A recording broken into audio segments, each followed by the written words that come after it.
Mettez-vous au centre. On vous met au milieu, Jean-Michel Blanquer. Je trouve qu'on nous a un peu espacés, et moi j'aime la proximité, donc je me rapproche. Ça vous embête pas, Régis Debray, comme ça, comme la salle est climatisée, on va se tenir chaud. Le thème du jour, c'est le héros. J'aimerais commencer avec vous, Jean-Michel Blanquer. Cette thématique du héros qui s'est imposée et dans l'actualité et dans les faits, et dans un contexte parfois lourd, qu'est-ce qu'elle vous inspire? Pourquoi on a, depuis longtemps, jamais autant parlé de héros, et pas dans le secteur des loisirs, du cinéma, de la bande dessinée, mais de héros au cœur de la République et pour la République? Je pense que toute société a besoin d'héroïsme. Elle a besoin de héros, mais elle a besoin d'héroïsme, puisqu'il peut y avoir aussi un héroïsme diffus dans l'ensemble de la société. Le fait que ça surgisse autant cette année est à la fois un élément intéressant et peut-être un élément d'inquiétude. C'est un élément intéressant parce qu'on a besoin d'héroïsme et c'est rassurant de voir que cet héroïsme est là et que parfois il peut s'incarner même en une seule personne, comme évidemment dans le cas du colonel Beltrame. En même temps, la surabondance d'héroïsme pourrait commencer à inquiéter, comme une espèce de compensation qu'une époque se chercherait par rapport à un malaise ou de civilisation ou à des difficultés. Donc je serais prudent face à l'abondance d'héroïsme.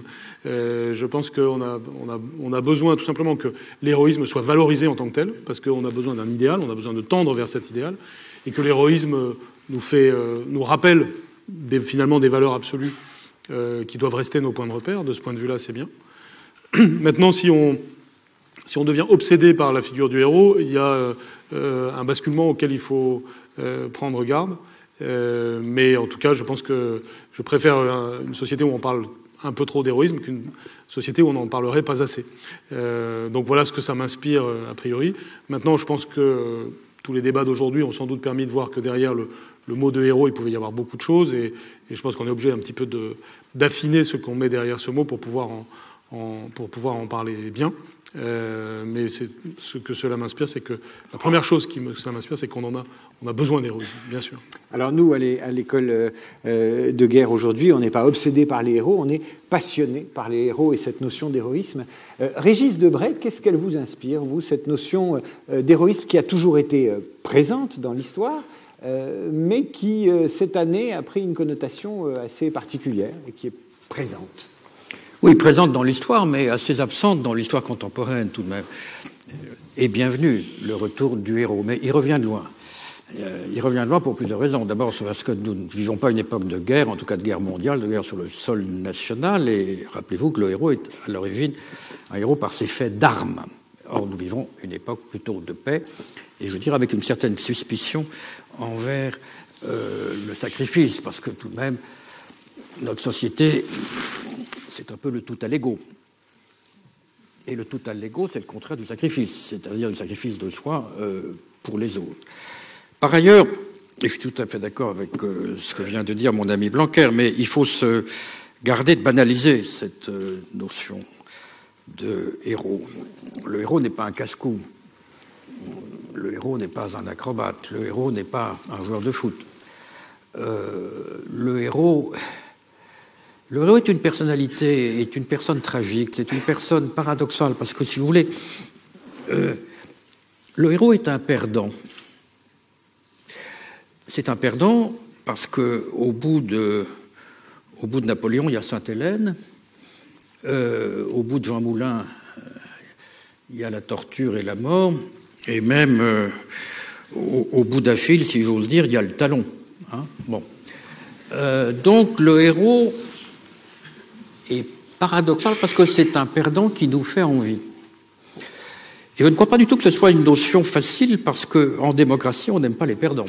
Hein, on aime le consensus et on aime, je dirais, les gens qui vont avec la majorité. Et le héros est souvent, très souvent, un minoritaire. Voilà. Donc, j'aimerais qu'on garde tout de même à la notion de héros son caractère non seulement original, mais exemplaire, et je dirais même à contre-courant, à contre-pente. Hein. Comme vous disiez, à trop élargir la notion, on ne sait plus à quoi elle correspond. Parce que nous vivons tout de même dans, je dirais, l'école de la réussite. Et le héros commence par perdre. Je dirais, généralement, il gagne son procès en appel, c'est-à-dire après coup. Et nous vivons dans l'immédiat. Donc, si vous voulez, il y aurait beaucoup à dire, et on va essayer de dire quelque chose, mais rendons au héros son exceptionnalité.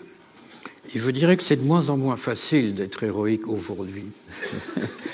Mais oui, parce que nous vivons tout de même, d'abord je l'ai dit, non, sans notion claire d'histoire, sans notion claire de morale ou d'enseignement moral et civique, non pas qu'il n'existe pas, il existe, et Blanquer est bien placé pour le savoir, mais nous n'avons plus de code moral, nous n'avons plus, si vous voulez, de références, je dirais, de type biblique, religieuse ou laïque à l'ancienne. Donc nous avons besoin d'incarnation, et effectivement.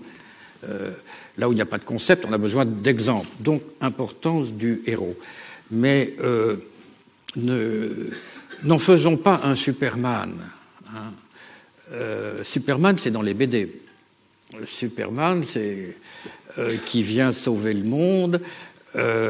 Non, c'est le héros est un marginal qui devient central après coup. Alors, il faut lui restituer, je dirais, cette cruauté, en tout cas cette difficulté. C'est très difficile d'être un héros aujourd'hui. Un héros n'est pas une vedette. Si on confond les deux choses, on est assez mal parti, parce que ça veut dire qu'il suffit de gagner beaucoup d'argent, d'avoir beaucoup d'images pour être un héros. Non, c'est... Et en démocratie, c'est la loi de la majorité, n'est-ce pas? Donc le héros est minoritaire, ce qui était De Gaulle en 1940, n'est-ce pas? Et d'ailleurs, je crois que De Gaulle,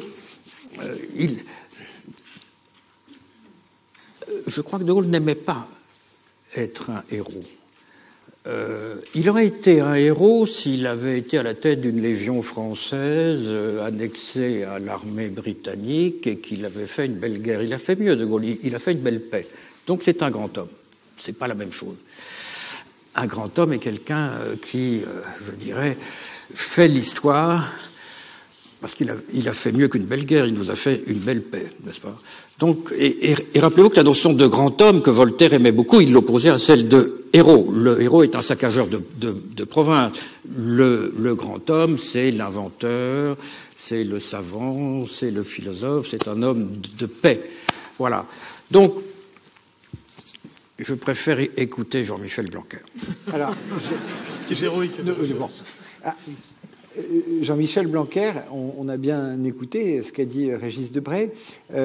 Ces héros sont dans les livres de l'éducation nationale, les livres d'histoire.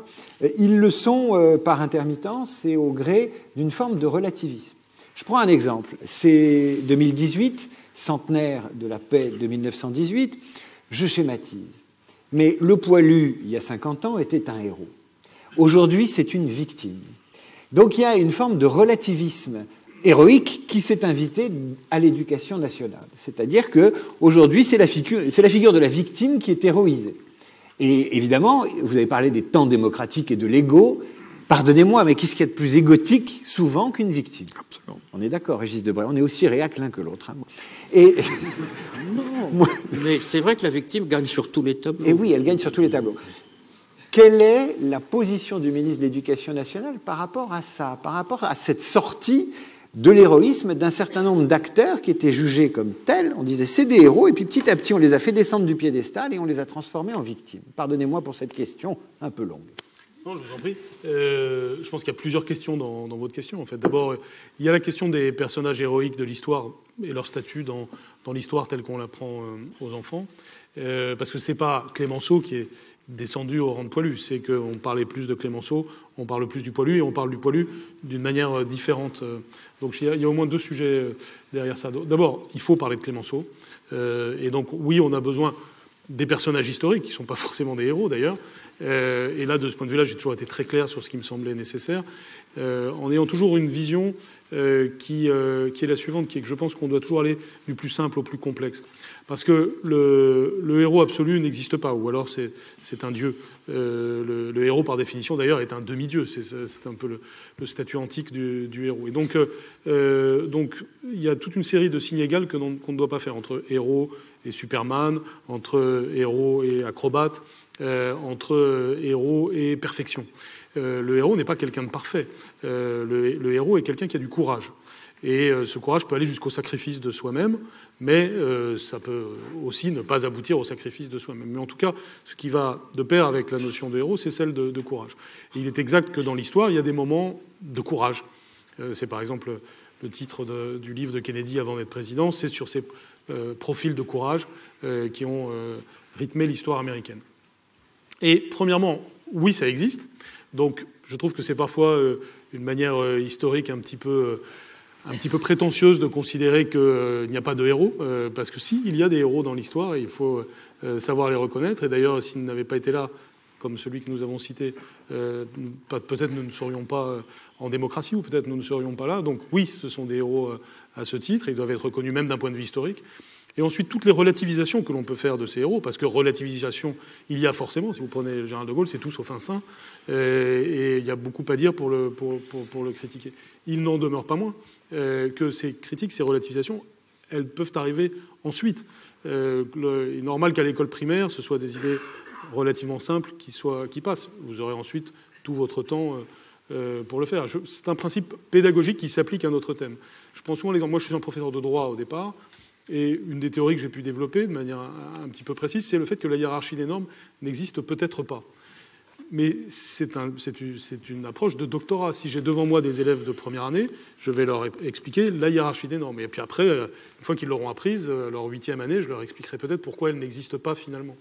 Bien, je pense qu'il faut, comme ça, franchir des degrés. C'est-à-dire que, bien sûr qu'il faut apprendre. Et c'est des faux savants qui viennent nous dire mais non, ne parlez pas de ça parce que Jeanne d'Arc n'était peut-être pas Pucelle, peut-être que Clovis n'était pas celui que l'on dit, etc. Et donc ces faux savants viennent en quelque sorte saper ce qui permet ensuite d'être savant. Et donc je crois qu'il y a là une sorte de déstructuration contre laquelle on doit lutter, et qui est donc, oui, il y a un statut des héros pour ne serait-ce que structurer notre esprit, et tant mieux si après on vient critiquer les héros, tant mieux si après on vient les sortir de leur piédestal, mais pour ça il faut d'abord les y avoir mis. Donc ce point-là me paraît fondamental, y compris quand on a une approche critique de l'histoire, bien entendu. Et ensuite, le deuxième point que vous avez évoqué, c'est le point du poilu et de sa victimisation. Ça résonne en moi ce que vous dites, parce que j'étais récemment dans une classe de l'Aisne, où j'ai vu des CM2 faire ce que beaucoup de CM2 ont fait cette année, c'est-à-dire se mettre à la place d'un poilu pendant 4 ans. Donc ça fait 4 ans qu'ils travaillent sur un poilu et ils vivent sa vie, souvent jusqu'à voir sa mort, et faire un petit journal à partir de ça.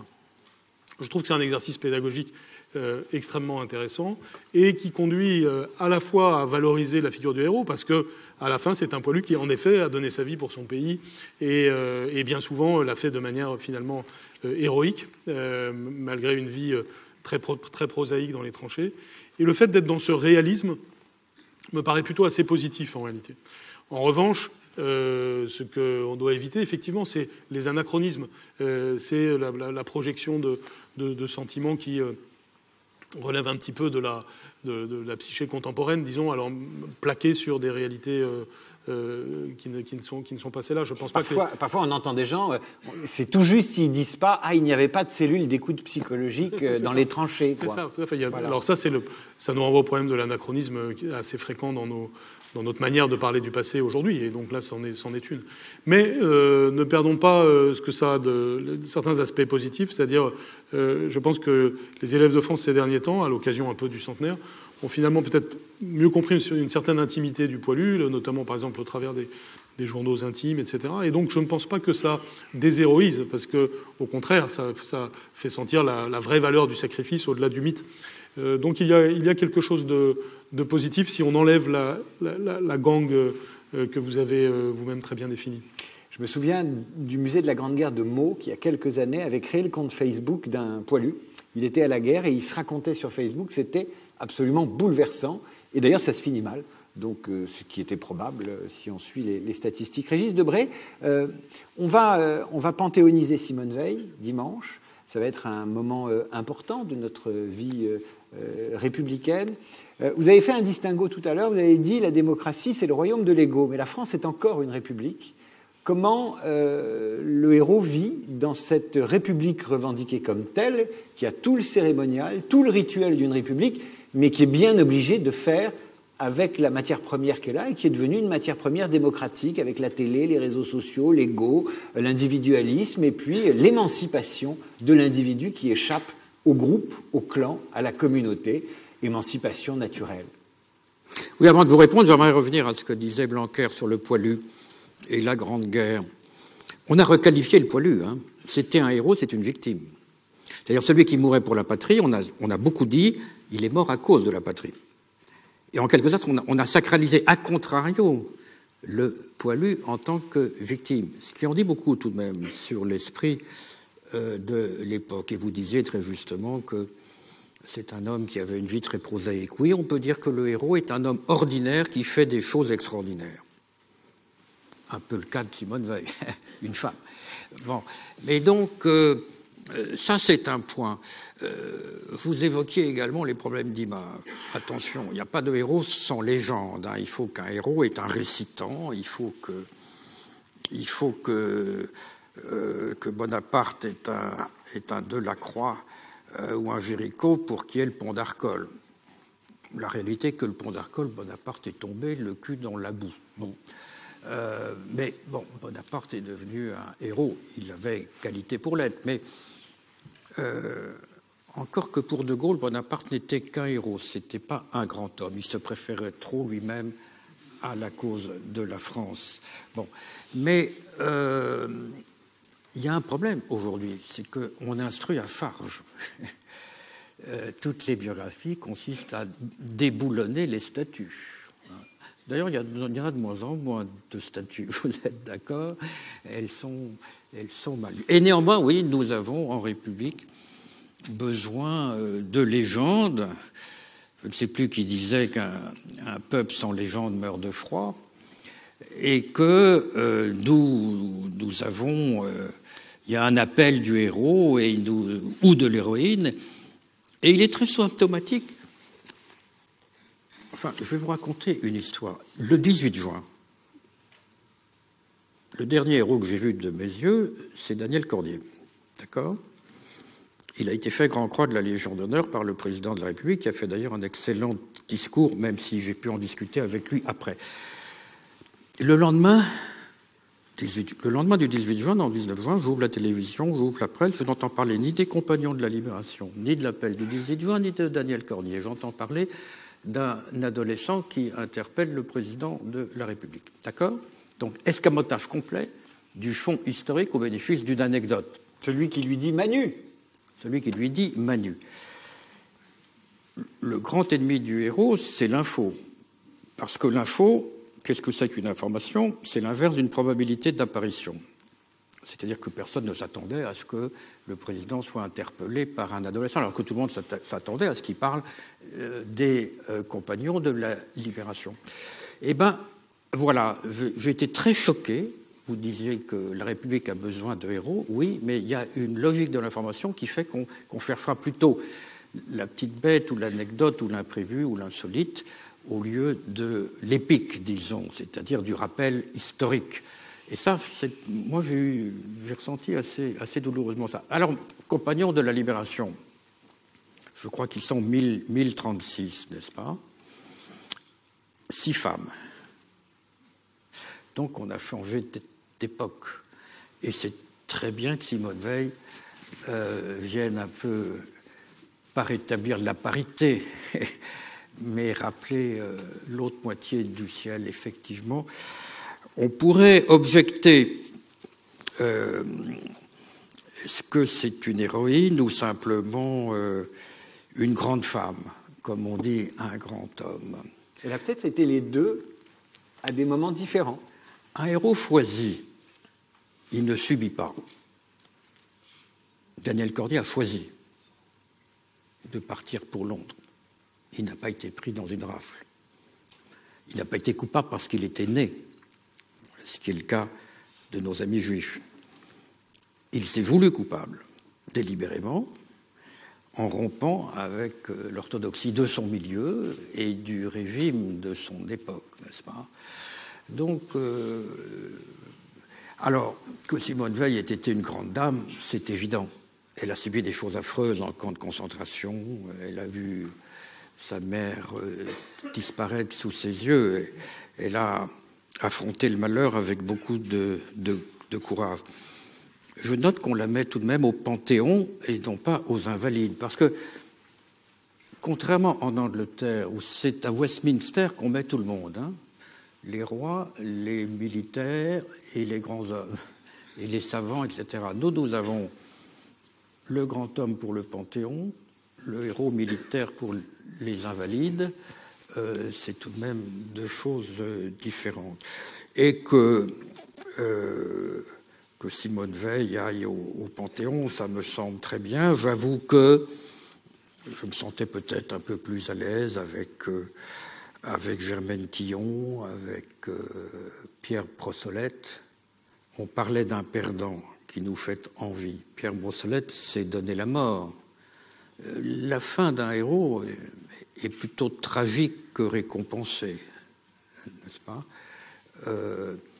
Et Geneviève Antonios de Gaulle aussi, qui fut une héroïne.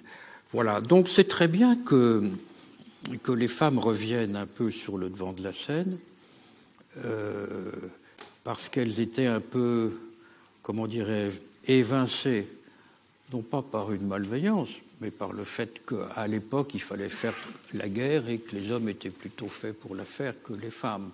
Donc là, il y a un changement d'époque. Mais il est bon que la République garde la mémoire des gens qui l'ont sauvegardé dans des moments difficiles, parce que ne nous cachons pas que tout de même, quand tout est fait pour nous abaisser, notamment la recherche du bien-être à tout prix, il est bon que quelques grands souvenirs, quelques grands noms nous permettent de nous relever ou de nous élever tout simplement.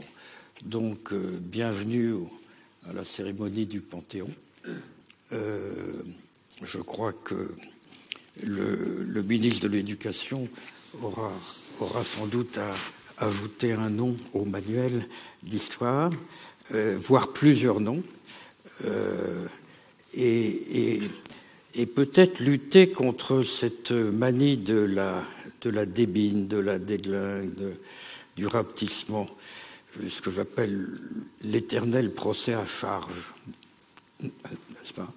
Au fond, d'où vient le succès de la victime? C'est qu'elle demande de la compassion, et c'est très bien, la compassion, c'est un sentiment chrétien. Mais un héros exige de l'admiration, et pas seulement de la compassion.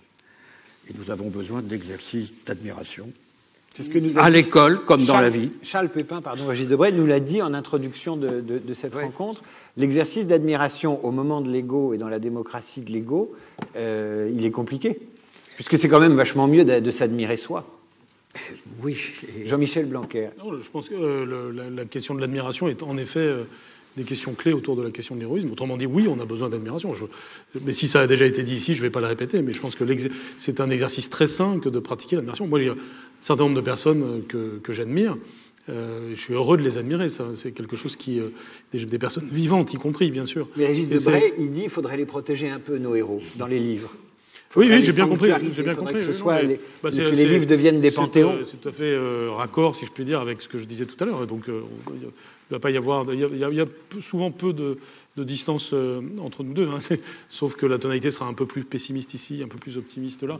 Mais sinon, sur l'analyse, on est souvent d'accord. Et sur celle-là, bien entendu, je suis tellement d'accord avec l'idée qu'il faut élever, puis que cette manie de toujours dénigrer, de toujours rapetisser, de toujours relativiser est une espèce de cancer de notre époque. Donc il faut évidemment lutter contre ça, et l'éducation sert à lutter contre cela. Ça n'est absolument pas contraire à l'esprit de vérité, je dirais, c'est le contraire. Hein.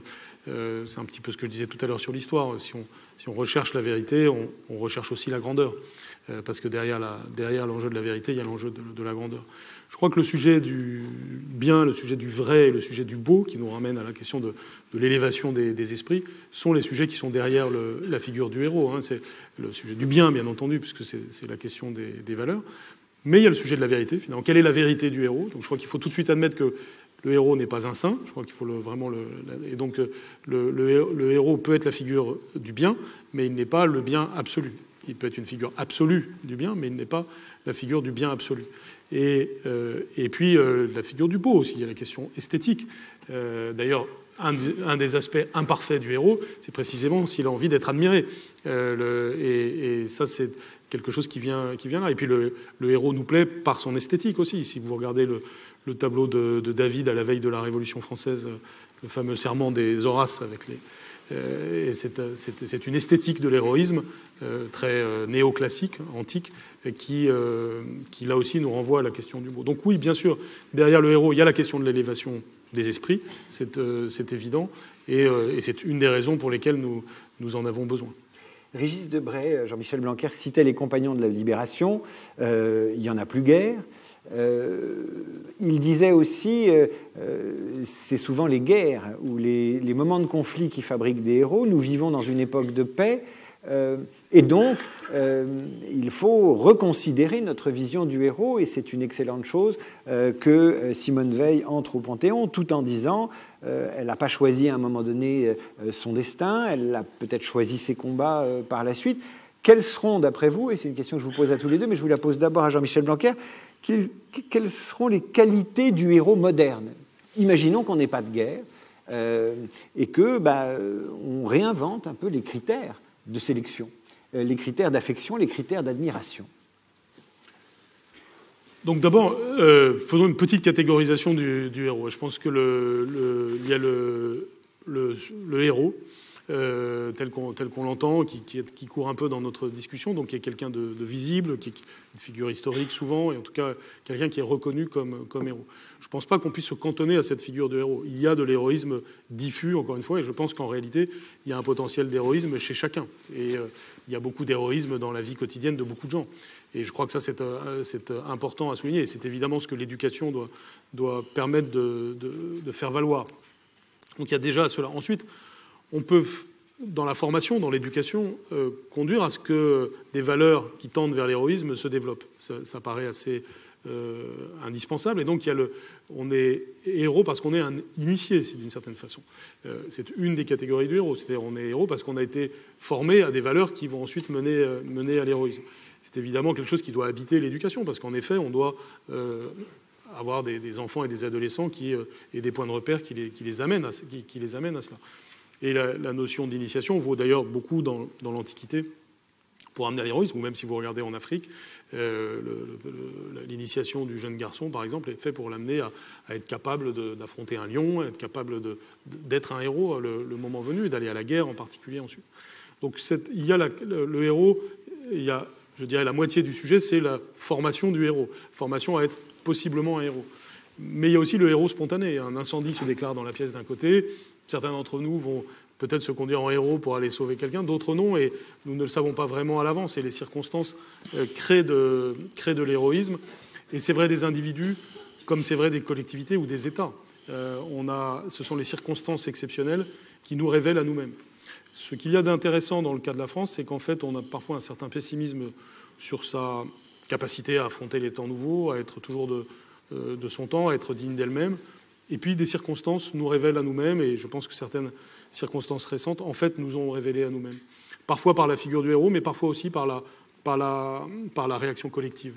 Et je pense qu'il y a une forme d'héroïsme de la population française face aux attentats, d'héroïsme tranquille, mais il y a un héroïsme tranquille. Et donc je pense que ce que nous devons valoriser in fine, c'est certainement des valeurs qui permettront à certains d'être des héros, et en tout cas donner à chaque enfant de ce pays, la possibilité de cultiver ce qui permettra de se dépasser, mais aussi quelque chose de plus diffus, de plus simple peut-être, mais qui fait qu'il y aura un héroïsme du quotidien dans notre société. Et cet héroïsme du quotidien, il passe par l'exercice d'admiration. Vous ne pouvez pas développer ça si vous n'avez pas des choses qui ont suscité votre admiration, enfant, mais même une fois adulte. Et c'est vrai que le relativisme ambiant empêche souvent cela, et que c'est notre rôle, à nous tous, par le débat public, par l'éducation, bien sûr, que de réinstaller le sens de l'admiration, parce que des gens méritent d'être admirés, et encore une fois, pas seulement les gens du passé, beaucoup de gens d'aujourd'hui méritent d'être admirés. Régis Debray, même question, les héros modernes, qui seront-ils? On ne peut pas le dire, ou on a une idée quand même de ce que l'époque moderne produira comme héros? D'abord, Jean-Michel vient de le dire, c'est le héros moderne, c'est le héros du quotidien. Le secouriste, le pompier, le docteur, c'est lui spontanément, auquel on pense. Je voudrais d'abord dire qu'il n'y a pas de héros à vie, hein. Il y a des actes. C'est la différence de la victime. Il n'y a pas un statut de héros, il y a un statut de victime. Et les victimes ont des héritiers ou des enfants. Les héros n'ont pas d'héritiers. Ce sont des solitaires et personne n'ose parler au nom des héros, alors que nous parlons tous au nom des victimes. Donc c'est une distinction importante. Le héros ne demande pas de réparation. Donc il y a un côté gratuit dans son acte. Évidemment, pour moi, je ne sais pas ce qu'est le héros moderne, je sais en tout cas ce qui peut empêcher l'acte héroïque. C'est d'abord le désir de gloire qui ne suffit pas, mais c'est aussi le narcissisme. Et c'est une différence, je dirais, entre le héros stendhalien. Le héros stendhalien, je parle du héros stendhalien parce que Emmanuel Macron a beaucoup utilisé Stendhal dans son éloge, très beau par ailleurs, de Daniel Cordier. Et je disais au président, non, attendez, le héros stendhalien n'a pas de chef. Le héros stendhalien est un homme d'orgueil. Le héros stendhalien n'a pas de cause au-dessus de lui-même. Fabrice Del Dongo ou Julien Sorel sont en quelque sorte des loups solitaires, en tout cas des comètes, alors que le vrai héros, je crois, admet de mourir pour quelque chose d'immortel, si vous voulez. C'est-à-dire, le vrai héros est celui qui, paradoxalement, est humble par rapport à une cause qui est plus grande que lui. Et Daniel Cordier avait un chef, c'était le général de Gaulle, il était membre d'une armée, et il avait une sacralité qui était la France et son indépendance. Donc, il y a peut-être aujourd'hui, avec les caméras et les micros, un certain, je dirais, une certaine pente à l'égotisme. C'est Stendhal d'ailleurs qui a utilisé le mot d'égotisme, c'est-à-dire qu'on est héros pour soi. On se regarde dans la glace et on se trouve héroïque. Le héros, non. Le héros, il a une transcendance au-dessus de lui, alors soit religieuse, soit historique. Mais en tout cas, il admet une hiérarchie des valeurs et il veut pas être grand, il veut servir une grandeur qui n'est pas la sienne propre. Il est désigné par les autres, il s'auto-désigne. Alors, effectivement, il faut bien, derrière le héros, soit un écrivain, soit une caméra.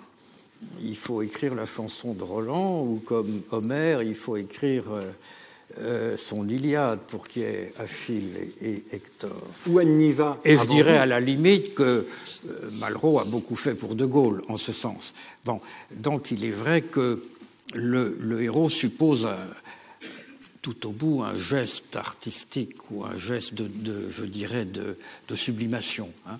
Mais quoi qu'il en soit, pour moi, le héros est un modeste. Voilà. Le héros est un homme modeste qui reconnaît une grandeur à laquelle il se sacrifie et à laquelle il ne se substitue pas lui-même. Je citais Anniva qui a héroïsé une femme qui lui a servi du thé tout à l'heure sous un bombardement en Tchétchénie. Une femme qui n'était personne et qui, dans la voix d'Anniva, est devenue l'héroïne de 10 minutes d'intervention absolument bouleversante et magique sous les bombes. Je voudrais terminer d'un nom. Je vais questionner les deux petits garçons que vous avez pu être. Faisons un effort d'imagination.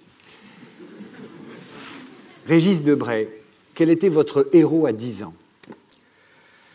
Je crois que c'était Gary Cooper dans Pour qui sonne le glas. Je trouvais qu'il avait tout à fait raison d'aimer Ingmar Bergman et de l'emmener détruire un pont chez les franquistes.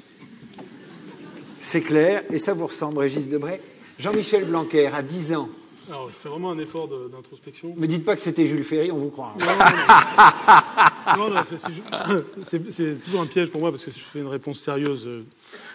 Faites une réponse de 10 ans. De 10 ans. Ben, non, c'est vrai que peut-être légèrement après 10 ans, c'est Albert Camus qui a été un héros pour moi.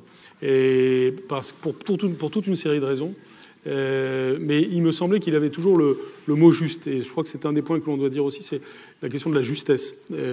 Et notamment, ça renvoie à beaucoup de choses qu'on a dit aujourd'hui, c'est-à-dire le fait qu'il a parfois été à contre-courant, il a parfois été inattendu. Et son existence est une existence assez héroïque, sans être du tout l'existence d'un saint. Et de ce point de vue-là, il y a quelque chose d'héroïque dans la destinée de Camus qui m'impressionnait. Mais si on est sur le registre cinématographique, alors moi j'étais plus John Wayne. Il est vrai que Camus était un homme modeste, finalement. Oui. C'est fini. Pardon? C'est fini. Qu'est-ce qui est fini? Votre débat, votre discussion, ça pourrait durer 8 heures. Je pensais que c'était le temps de l'héroïsme qui était fini. Mais non, ça pourrait durer 8 heures, comme un discours de Fidel Castro. Mais nous avons quelque chose qui suit. Je voudrais vous faire applaudir et vous remercier pour la qualité de vos échanges.